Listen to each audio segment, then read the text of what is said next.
gitu. Iya, betul, betul, Uh, betul. Nah, even even kayak lu punya ini ya, kalau kayak gua sendiri, gua kan punya pengalaman ya, meskipun gua misalnya tahu soal bener-bener very know about the company gitu ya. Kadang kadang juga maksudnya kan gue cerita malu juga, gue cut loss juga lumayan banyak di Doit gitu kan. Gue kan cerita betul. malu, gue cut loss juga di Doit kan. Nah, Hmm. tapi ya anyway itu is a part of trading gitu ya. Jadi nggak bisa Yes. dihindari, begitu-begitu itu nggak bisa dihindari. Ya Iya. ya udah gitu. Udah cabut ya cabut aja gitu. Jadi seperti itu. Jadi buat teman-teman yang nonton ya teman-teman harus punya psikologi. Misalnya gua psikologinya begini, Hengki psikologinya begini. Nah, kalian tuh yang mana? Gitu. Kalian bakal berbeda ini setiap orangnya.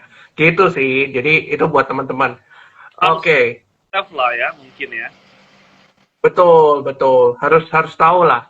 Nah, jadi gue sekarang akan bacain question box yang sudah lumayan numpuk, Heng, di di tempat gue. Bentar, gue akan tanya sebentar. Gue tanya ya.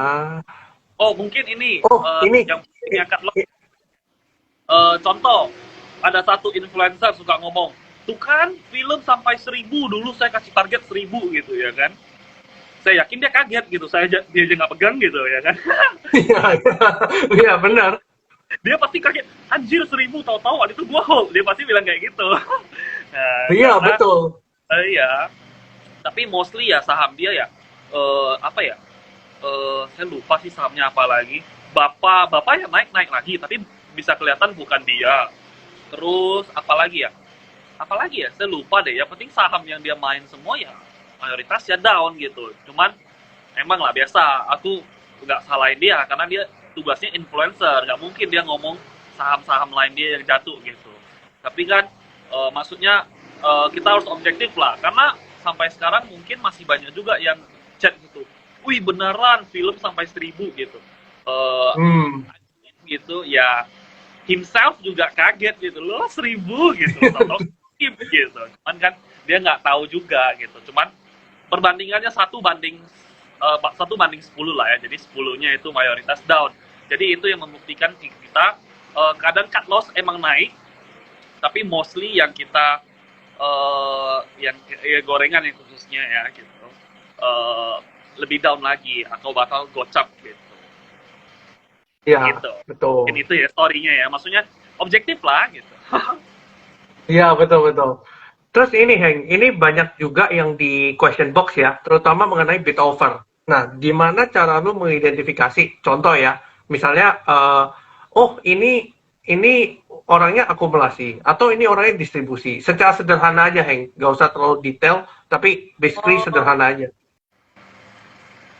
eh, bid offer ya saya kurang mau jawab bid offer ya sebenarnya ya cuman simpelnya ya udah put it in TA aja deh put it in TA gitu Ya, gampang gitu oke.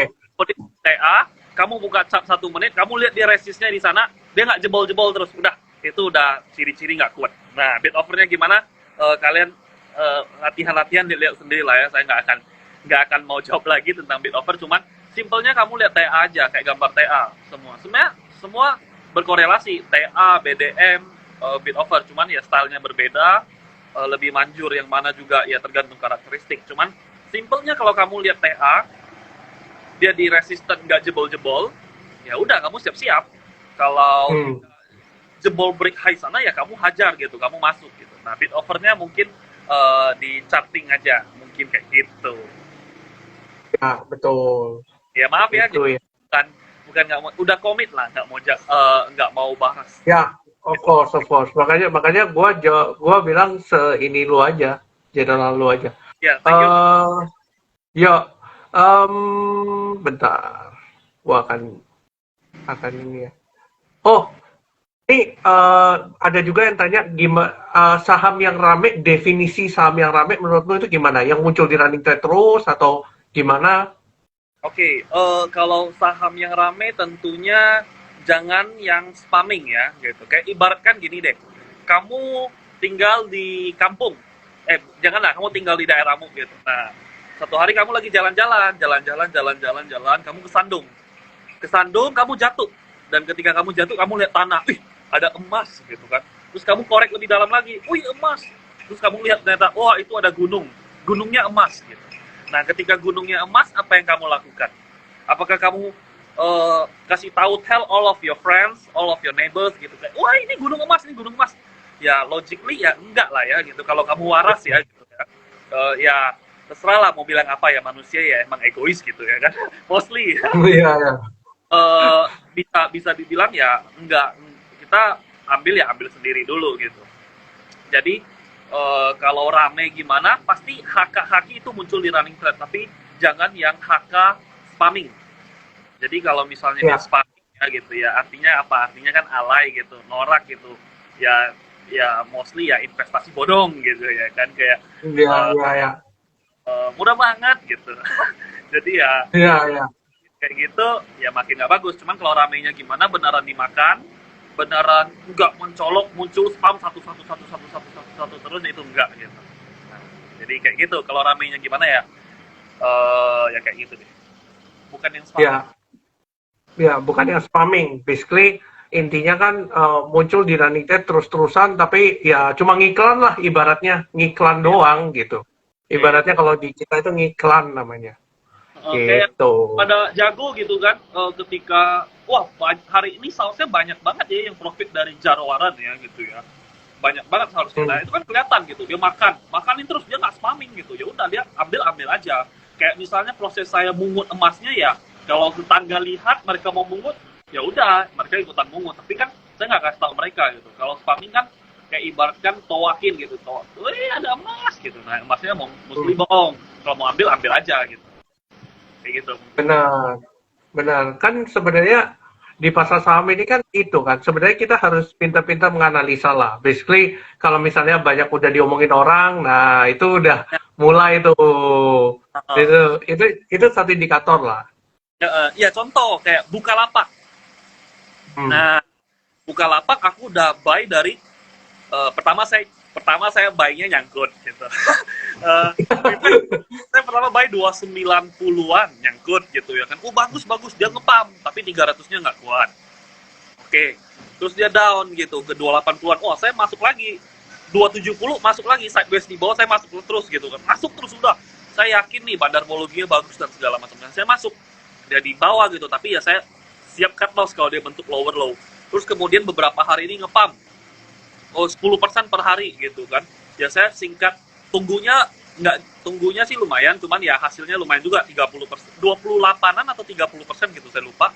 Udah ketika TP di sana baru Japriko saya masuk lagi, buka oke nggak. Nah itu kan gitu.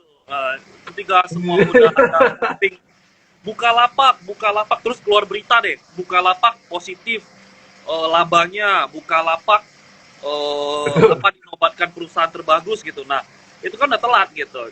Cuman yang sebelum itu terjadi, bahkan aku tulis di grup gitu kan, kayak woi Bukalapak TA bagus, bandarmologi bagus, diakum sama CC sebagai underwriternya.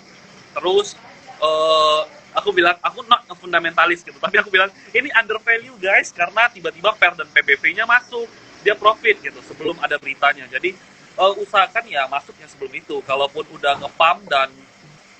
ngepam tinggi ya gitu, udah ngepam tinggi dan dibahas kiri kanan ya better nggak usah masuk gitu, kecuali kamu mau di pucung gitu. Iya.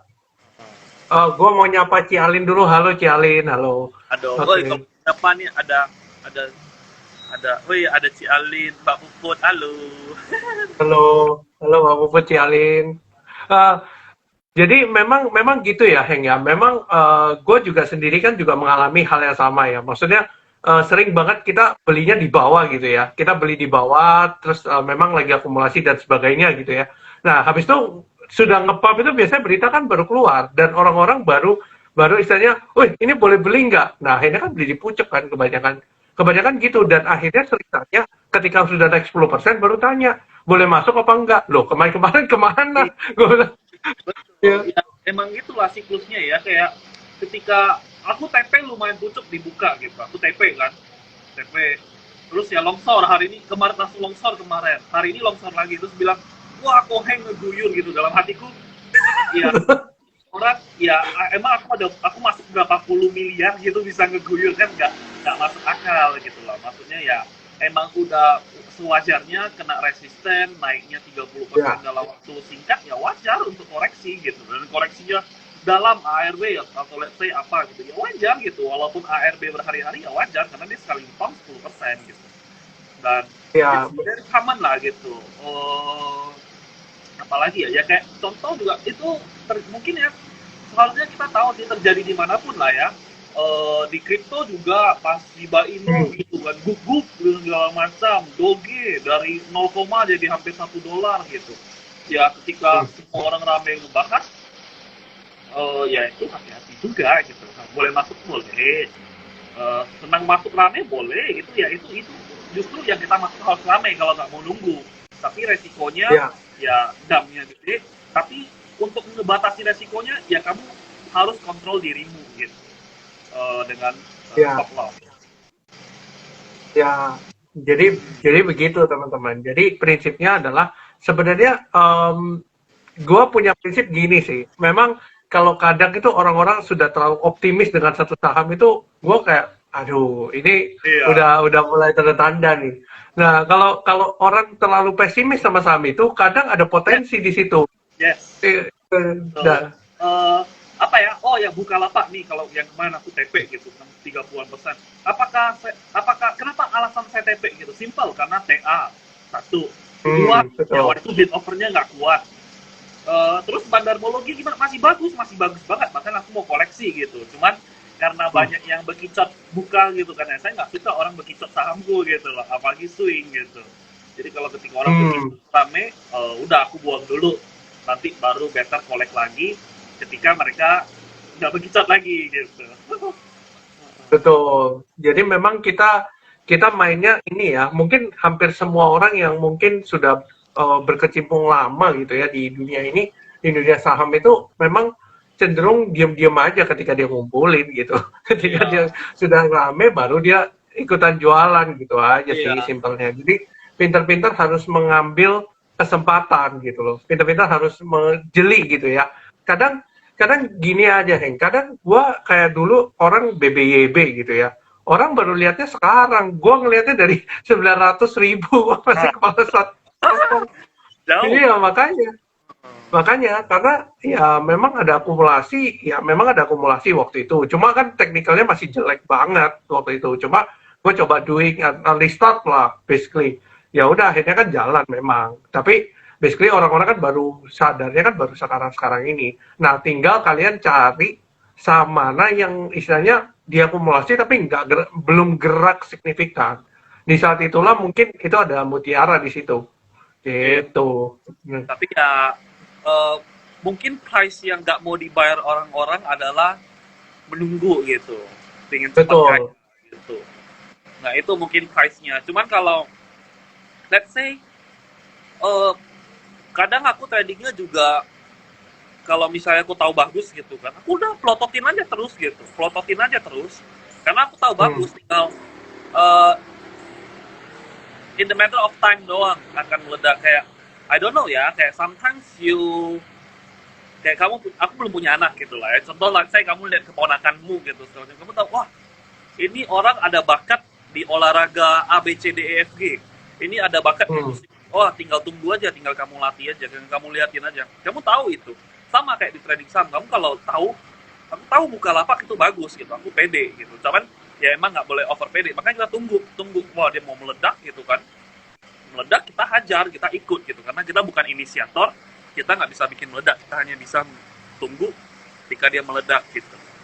Jadi price Ya, yang betul. kalau price nunggunya nggak mau, ya kita cari saham lame, cuman itu jangan ditinggalkan, sangat-sangat jangan ditinggalkan, sayang gitu kayak analisis itu susah-susah gampang ya, tapi at least it takes time gitu. Jadi ketika udah analisis, ya kalau udah PD, udah semua indikator masuk ya jangan ditinggalkan. Karena kan kita sering kita watchlist saham A, wih kita masuk saham B, A-nya ketinggalan gitu ya kan, hilang Ya, momentum, harganya udah tinggi kita nggak berani kejar, terus naik lebih tinggi lagi kita FOMO, kita kejar, kita kena gitu kan.